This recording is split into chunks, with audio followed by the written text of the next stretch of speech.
Arne, last night Jude Bellingham said you're the best performing team in Europe. So where do you rank your side when it comes to the best in Europe at the moment? Yeah, if he talks about results in the Champions League, so if you are number one in the Champions League in the league table, then it's true that when it comes to results, we have been in the last 5 games the best performing team. But I said it yesterday night already, the best team in Europe is still Real Madrid, because they won the Champions League last season, and the one that's going to win it this season can say they are the one that's done. But at this moment of time, it's only 5 games in for us. We did touch on it last night as well, obviously the injuries to Connor and Ibrahima. Is there any update as to where they're at with regards to those injuries?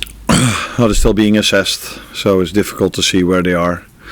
I know where they are, but where they are in terms of the injury. So let's wait and see. But it's never a good sign if players. Connor, I had to take him off, and Ibu didn't walk off the pitch as he should after such a fantastic game that he played. He should have made a round and clapped to the fans, but unfortunately he couldn't. So that's not a good sign. Obviously, you're 8 points clear at the minute. Manchester City appear vulnerable given the run of form that they're on. You could go 11 points clear.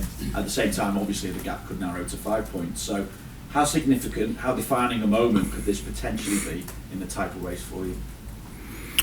I think in general, if you play one of your competitors, it's always an important moment that has not so much to do with the amount of points they have or we have. These teams have always been in the last few years very close to each other, so those games are always very important, just like the ones against Arsenal, just like the ones against Chelsea. But those ones are only important if you win against all the other teams, so that makes it that almost every game is very important to win. For them, but also for us. Just to check, Arne, then, with Konate and Conor Bradley, are you ruling them out of this game, or do you think they've got a chance? No, I just said they're still being assessed, and it's so close after the game yesterday night, and I just came off the training pitch, so I can't tell you exactly where they are. So yeah, we have to wait and see where they are this weekend and after that. Would Trent be fit enough to start, do you think? Yes, he would. Yeah.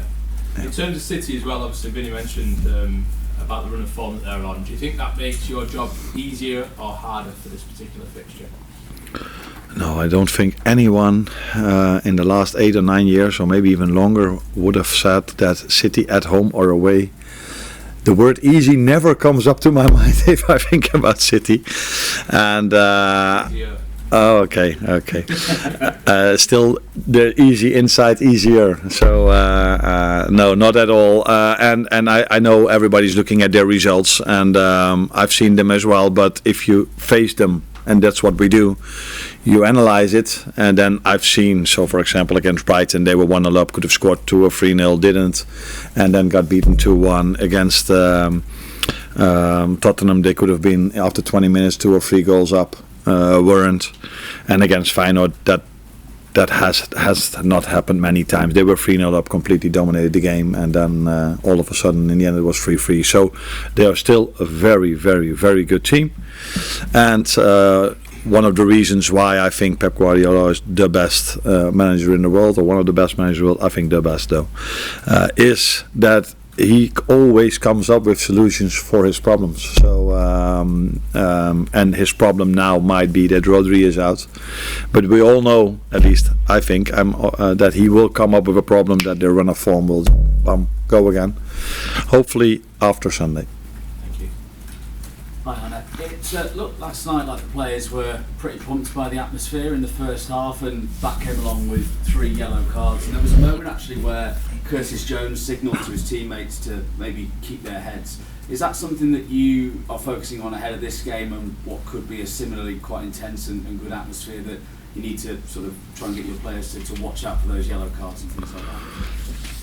Especially if you have a yellow, you have to watch out for the next one. But I think one of the 3 was Ryan Gravenberch, who made us only a simple tackle or not for a yellow, but then he did this. Now the referees are quite keen on that, giving a yellow for that. So and the first 2 fouls we made, he also gave a yellow.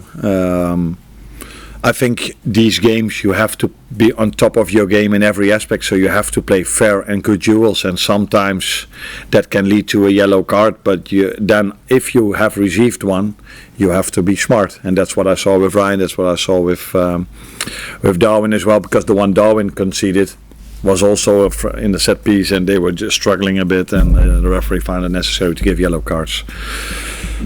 So we have to be on top of our game. We have to be aggressive, but always in a good way. But maybe Curtis meant, I don't know. We have to ask him. Is not only without the ball, but also with the ball, be a bit more calm and use your head a bit more, because that's what we did the second half even better than the first half, which led to 2 goals. I know we've spoken about injuries, and in previous games, I know it's been brought up with you about injuries of the opposition and players that they might be missing. Do you feel that your injuries have been a bit underplayed so far this season, given that you seem to have overcome them very well? I think in general people only talk about injuries if the results are not there, so it's a good thing that nobody talked about our injuries. That means that we got our results in, but the moment you start to lose, it's about kick-off time on a Saturday afternoon, or it's about injuries, or we always come up with certain ideas why, especially the media, why we didn't win. But 9 out of 10 times it's about the quality of the players from the other team or their game plan. But we do have some very important players for us being injured, but if the replacements do so well, it's normal that people don't talk about it that much. But yeah, it is true that missing Alisson, which has been a starter for this club and been so important for this club so long, missing Diogo Jota, missing Trent in the last 2 games, those are players that have had impact a lot on the results in recent years. But it's a good thing that we don't talk about it, I think. I just wanted to ask, obviously you said that you want to restore Alisson once he's fit again. What's Kelleher's future at this club, given how he's performed? Are you confident that he will be happy to revert to being number 2, or do you expect him to want to move on?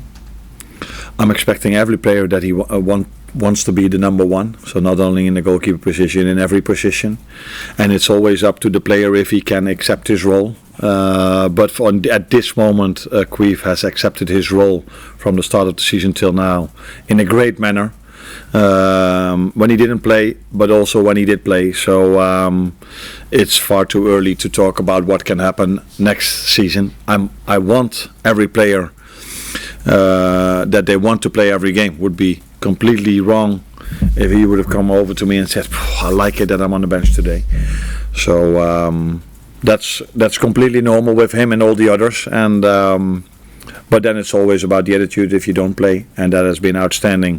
For example, from Lucio and Maka last Sunday when they weren't selected in the first 11, and then they come in really strong. Yesterday I saw the same again with Dominic Szoboszlai and Cody Kakpo. So they should have the eagerness to play, but if they don't, they have to act in a normal way, and that's what they all do at the moment.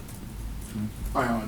One of the hallmarks of Man City's current run is that they can be conceding goals late in games. I think it's 6 goals in the last 15 minutes across the last 3 games. And that's something that Liverpool haven't done all season. So what are your team doing so well to avoid that eventuality? Not playing Tottenham yet. Because they're a very good team as well. A great playing style. No, It always depends on the circumstances, and them conceding 3 against Feyenoord probably had a lot to do with the substitutions they made, and being extremely unlucky. So if you saw the first goal and the second goal, the goalkeeper hit the ball towards the post and then it fell to Santiago Gimenez. So during a season these things can happen to every team. That's the same with injuries, and we've seen this at Arsenal with Ødegaard being out, that didn't help them. With Rodri being out, it didn't help City. So I'm hoping we are not facing those same problems, but if it does, then we have to make sure it doesn't hurt us that much. But it's always difficult for every manager everywhere around the world if one of your star players is injured. And when it comes to goals conceded, it's always also the circumstances though. So being 2-0 down and then maybe taking a lot of risk and then conceding is different than being 1-0 up and trying to keep a clean sheet. For the Black Dogs? Arne, Man City have been struggling in recent weeks and the leaking goals. Do you expect to change the Guardiola's system to combat the loss of defensive players like Rodri? That's what I just said. I wouldn't be surprised if he comes up with another brilliant idea. So I think he was the one who started playing the inverted winger, fullback. Then he was the one that started to play the centre back as a number 6. So I don't think it's a surprise for anyone if he again comes up with something no one has ever thought about before, to make his team even stronger. And that's probably one of the reasons why he inspired so many managers around the world with all these. When he came up with it, we all thought it was crazy. Then he did it, and then we all thought, okay, let's try to do the same because it's a brilliant idea. So I wouldn't be surprised if he comes up with something new again. But yeah, let's wait and see, because many things have been done in football now. But yeah, he is. If there's anyone in this managerial world that can come up with something new, it's definitely him. On AM, on DAB, via the talkSPORT app and on your smart speaker. talkSPORT.